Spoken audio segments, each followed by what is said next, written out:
class. Today I want to talk to you about demonstration speech.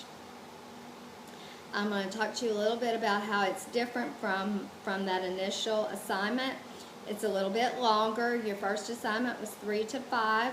This one is going to be 5 to 8, and you're going to be demonstrating something that you know how to do for an audience, and you're going to be doing this in a step format. So what I want you to do is to refer to the outline that is found in Moodle, and it will be very helpful to you. If you follow that outline, you'll do very well. It helps to organize your speech. For those of you who have, I had English 101, you'll find it's very much like writing an essay. So it follows the same format as writing an essay. So the first thing you will do is you will have a thesis statement, and that will be in your first outline. And basically what that is doing is that is telling your audience what your speech is about. Then you follow into the body, which has the points and tells the actual information. That's what you're doing, is telling the audience that information.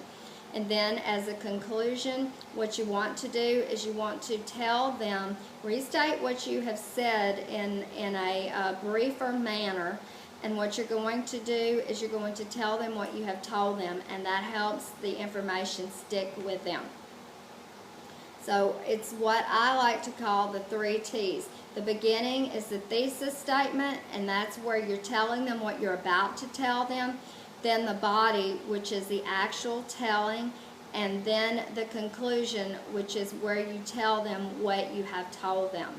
And what that does is that ties up your speech and wraps it up very nicely and leaves them with what the speech was about. So, having said that, this speech is going to be 5 to 8 minutes. You want to get the audience's attention.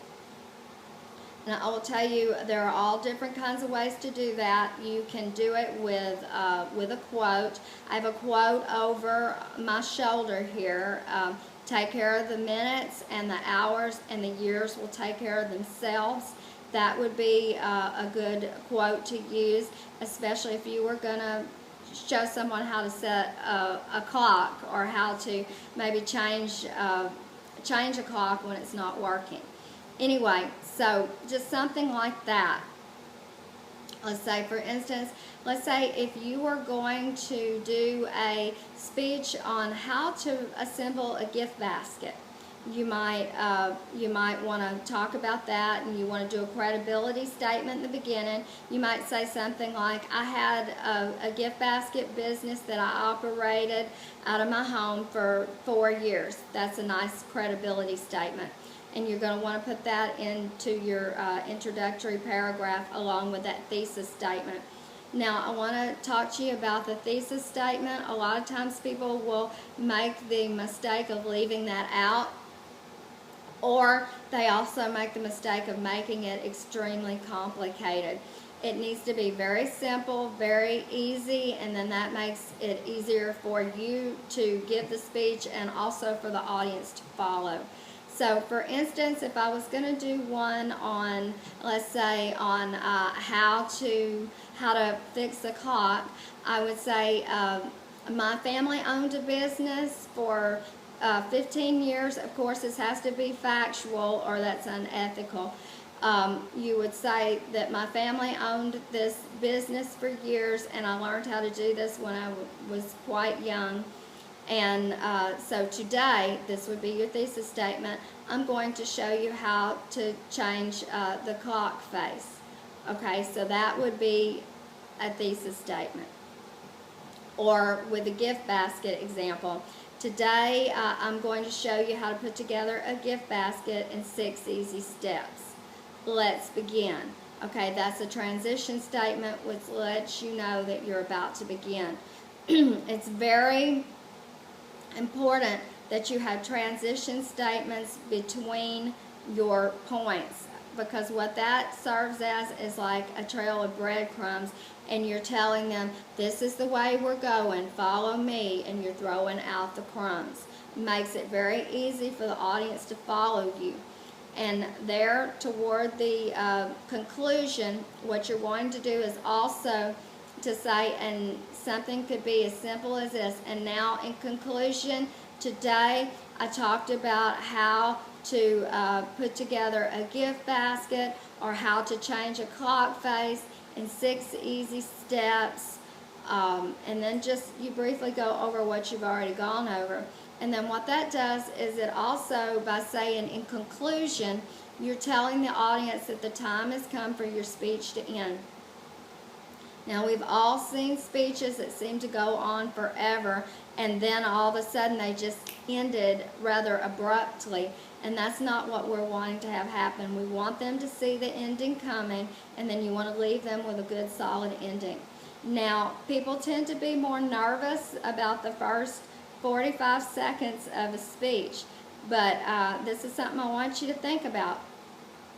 When you're nervous, you get some butterflies in there, but your butterflies, if you're practicing, you can kind of get those butterflies to flying in a formation pattern, and you can get them working with you. Little bit of nervous energy actually will enhance your performance, believe it or not. Those of you who have played sports, you may be able to relate with what I'm saying here. A little bit is good, okay? But a lot is not so good. So what ends up happening is when you get up and you give a speech, about the first 45 seconds, you're at your most nervous. So that's going to be the area that you want to be most practiced at, okay? And also the ending, because you want to leave them with a good, solid ending. But back to the butterflies and the first 45 seconds. What we know about that is the first 45 seconds you're a little more nervous, so you start to calm down. And then the butterflies dissipate, and then it's not so bad. So you want to practice that first 45 seconds very well, and then you'll know that you'll get less nervous as you move into the speech. So more research is going to be involved each time. You're going to need 3 to 5 references for this one. Now, a lot of times this is going to be information that you already know. Let's say you're going to talk about fishing because you and your grandfather have fished for years. That could be a good opener, you know, a story, you know, because everyone has a grandfather, and most of us have fished, and possibly with a grandfather. So that's a good link in to your audience. There, you can have some very good openers for, you know, for speeches. One of the most clever I believe I've ever seen, and I'm going to reach around here and just give you an idea. One of the most clever openers I have ever seen was I had a student turn off a light and turn it back on. Just a flicker of light. And that was his visual aid. It worked very well, because then what he stated is, I grew up in a house, and every time the phone rang or the doorbell rang, the lights would flicker off and on. I grew up with parents who were deaf. And it was a very good attention getter. Just little things like that. A poem, like I have over my shoulder, a quote, just anything that will help get their attention. So you want to start strong and you want to end strong. Your outline, there is an example of the outline. You follow that and you'll do well. There's also videos that will show you demonstration speeches online in Moodle, and you watch those, you watch other people's videos, and you'll do very well on this. References, you'll want to have 3 to 5 again. And some of this will be information that will be from your body of experience, but I also want you to get in the practice of having references on there as well. So what I want you to do too is works cited. There is a website, it's called sonofcitationmachine.net. and I have the information in the site. I want you to go there, and what it's going to do is it's going to ask you a series of questions. Who's the author? How many authors? Is it a newspaper? Is it online? Is it a book? You answer all of these questions, and what it's going to do is it's going to cite it for you, and then what you'll do is copy and paste that into a works cited page, and then it will be in APA format, which is the format that is used for speech. MLA is used for English, but American Psychology Association is what is used in speech, or APA. I don't know why, but they just do that.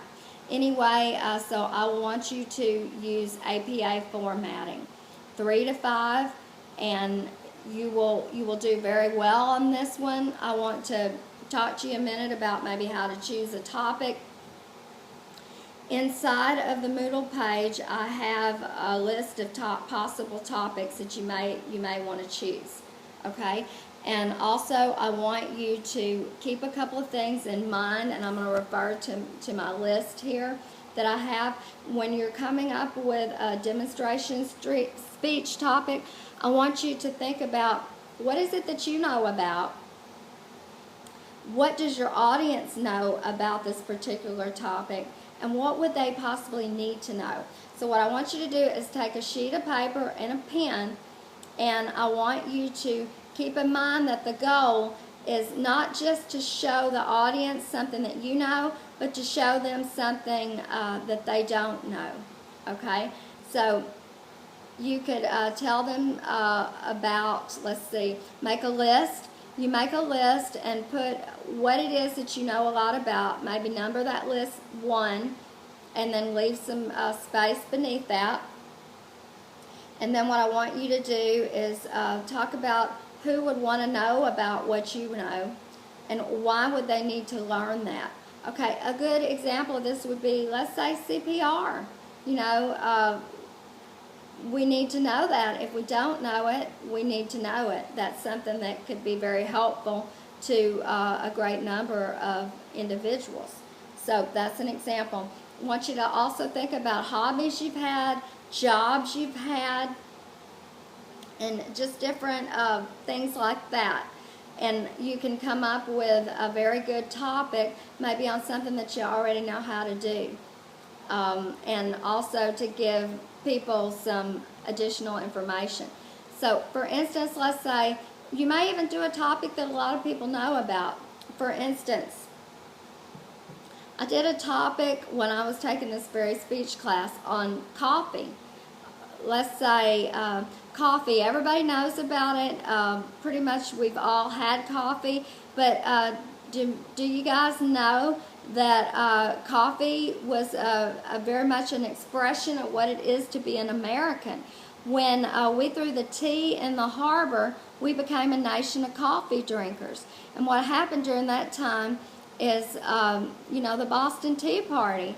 They were trying to tax us, taxation without representation, and we weren't going to stand for it. So what we did is we threw the tea into the harbor, and that was when we started drinking coffee.